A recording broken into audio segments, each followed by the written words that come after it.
नमस्कार, इन खबर में आपका स्वागत है। सीएए को लेकर के देश भर में मचे तूफान के बीच झारखंड अपना फैसला सुनाएगा। उससे पहले जैसे ही पांचवें और अंतिम दौर का मतदान संपन्न हुआ, तत्काल एग्जिट पोल आया।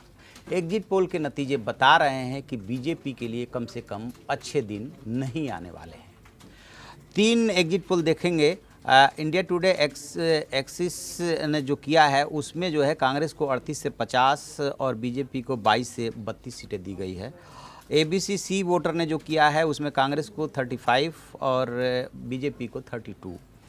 और न्यूज़ 11 का भी एक है सर्वे एग्जिट पोल, उसमें 34 से 46 और 30 से 35, यानी कि बीजेपी को 30 से 35।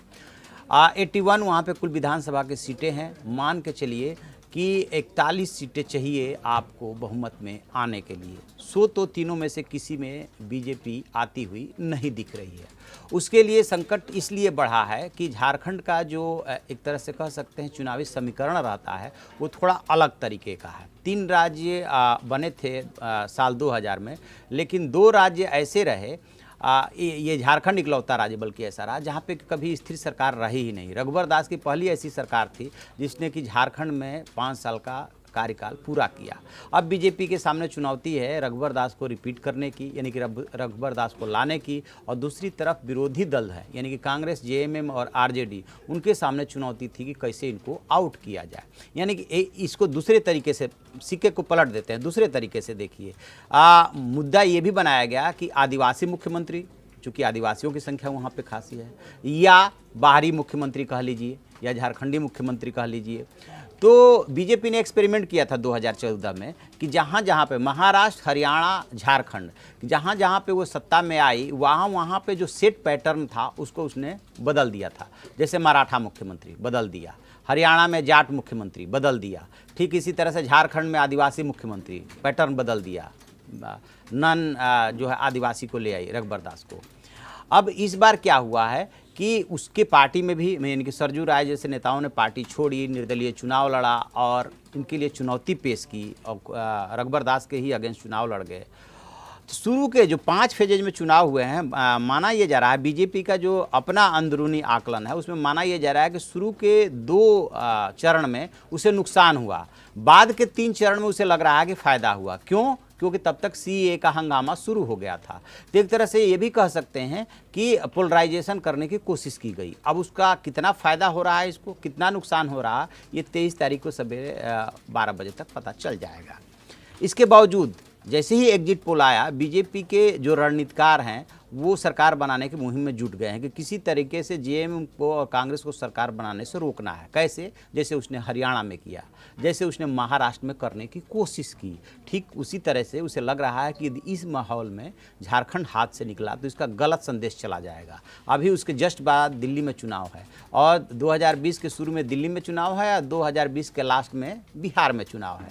तो यदि राजनीति संदेशों से चलती है, यदि गलत संदेश चला गया तो फिर बिहार पे भी इसका फर्क पड़ेगा।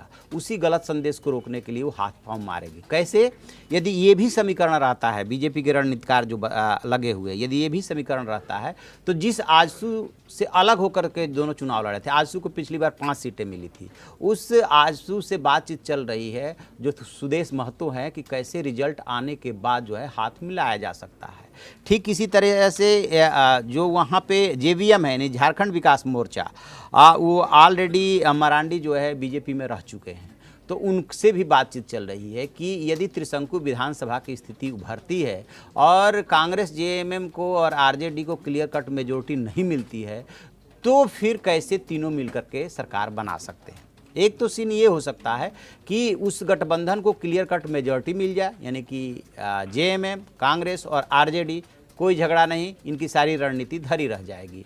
लेकिन यदि उनको भी क्लियर कट मेजॉरिटी नहीं मिलती है और 2-4 सीटों का गैप रह जाता है तब जाकर के ये इनका फार्मूला फिट बैठेगा और ये फार्मूले को सक्सेस करने की कोशिश करेंगे कि कैसे अपने दोनों पुराने सहयोगियों को मिला करके विरोधी को सत्ता से दूर रखा जाए। हर राजनीतिक दल ऐसा कोशिश करता है, लेकिन हाल के दिनों में बीजेपी ने जो कोशिश की है उसको लेकर के निगेटिव इमेज बनी है। खास तौर से महाराष्ट्र में रात में जो ड्रामा हुआ था उसको लेकर कोई बहुत अच्छा संदेश नहीं गया। ये बात अलग है कि बाद में शिवसेना ने एनसीपी और कांग्रेस के साथ सरकार बना ली थी और एक तरह से बीजेपी को पटकनी दे दी थी, लेकिन बीजेपी ने जो किया था रात में उसको वो अच्छा संदेश किसी भी नज़रिए से नहीं माना जा सकता। तो झारखंड में भी वही तैयारी है। बीजेपी हार मानने वाली नहीं है, लेकिन कितने अपने मकसद में वो कामयाब हो पाती है ये देखने वाली बात है। तो आप ऐसी खबरों के लिए देखते रहिए हमारा डिजिटल चैनल इन खबर। Thank you. इन खबर चैनल को सब्सक्राइब करें और बेल आइकन दबाना ना भूलें।